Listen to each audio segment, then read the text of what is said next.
Hi, I'm Dr. Scott Jensen, and I am with my wife Mary and Adrianna and Matt Birk, and we're excited. Adrianna and Matt are going to be the honorary campaign chairman and chairwoman for our campaign, and we want them to help lead Minnesota to new levels of success in terms of educating Minnesota kids. Mary, my wife, would like to just make a comment or two on how did we first meet the Birks? That was very clever. So we're walking down the airport after coming home from Florida, and all of a sudden this big guy jumps out in front of Scott. Good-looking guy. Good-looking Yep, guy yep, with good-looking a mask guy. on. So we just stared at him, and then he pulled his mask down and said, "I'm Matt Birk," and we took it from there. But it was quite coincidental. And then with a hitchhiker's thumb, he went, "Yeah, my wife's over there. She said she thought it was you." I knew And it. so the four of us in the middle of the corridor had a conversation. Yes. And we got talking about education right out of the blocks. Yeah. Right out of the blocks. Yeah, well, she's a fan of yours. She's the one that told me on the Yes, plane. She goes, I am. "Scott Jensen's on this plane, and I'm not on Facebook." Or I said, "Well, who is he?" And I said, "I'll catch him when we land." But yeah, so it was. She was a fan. She was a fan of yours before. Yes. Before I was. So are you saying that you maybe watched me in high school sports? No, that wouldn't work. The timing would be wrong. That was black and white footage. So anyway, a huge thank you to Matt and Adrianna Birk for coming on the team and being willing to invest time and energy, because really, if we don't start thinking out of the box on how to do education, we're not going to get where we need to go. We have seen Minnesota falter in terms of our public education, and we know we can do better. And it's more than just throwing money at a problem.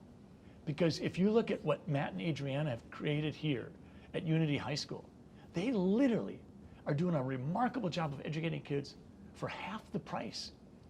Now, I'm not trying to slam public education, but we've got to somehow start looking outside the box. Well, and appreciate you giving us your ear, Scott, because we're not professional educators, but we have started a school. We're obviously invested in the space. We're invested in Minnesota. We're both from Minnesota, and so asking us to participate and get our point of view.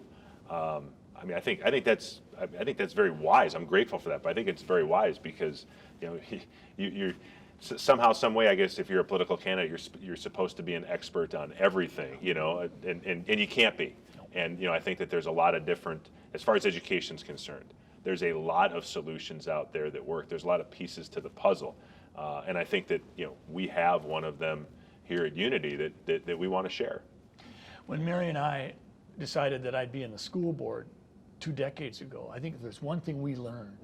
It was that if you want to make change, it isn't going to happen unless it comes from within.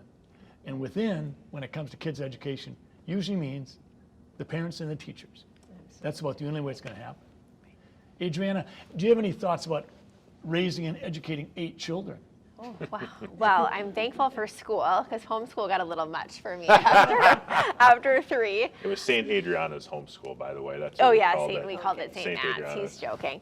But yeah, I just feel like education is obviously so important in our world, and I feel like there's different ways to do it, and just from everything we've tried and all the schools all of our kids have moved to and gone to, I feel like we've taken pieces of that and we're trying to implement it into our kids' lives as best we can.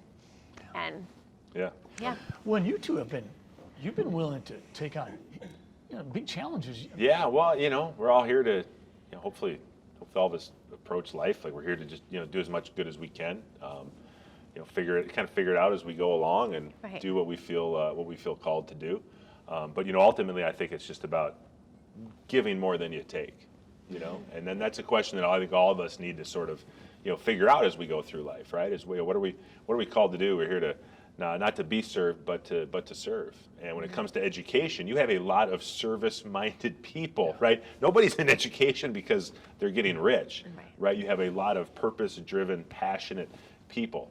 I think we owe it to them, and we certainly owe it to our kids to have the best possible result, and especially for a place like Minnesota, right? I mean, we're proud of Minnesota because we are above average to excellent in everything. Or that's the ideal of Minnesota, right? That not to say, not to put down other states, but we look at ourselves as being better, just better. No, but as a great place to live, a great place to raise a family, you can't say that if your education system is below average. Absolutely. You two have taken on the big challenge, and I thank you. I thank you very much. Thank you. Thank you.